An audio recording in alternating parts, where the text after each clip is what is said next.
Gawa tayo ng pang dessert. Yung banana con yelo. Diyan ko ilalagay yung ginawa kong minatamis na saging isang araw. Ayan na yun oh. Yung minatamis na saging.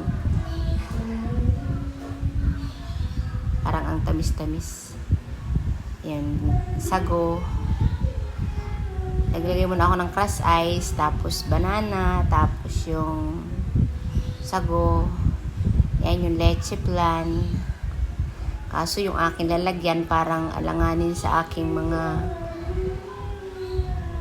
ilalagay na ingredients. Ilagay ako ng ibap. Diba?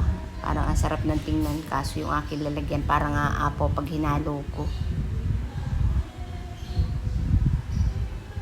Yan ay makapuno. Malagkit. Ang sarap yung makapuno na yan. Malasang malasa.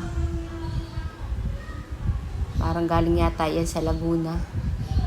Makapuno. Made in Laguna.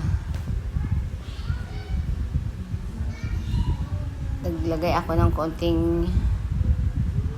sugar.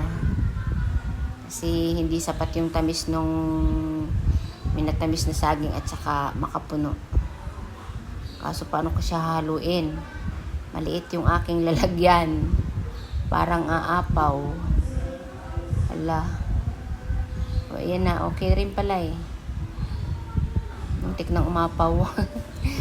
Kain tayo guys. Na dessert na banana con yelo. Diba? Sarap.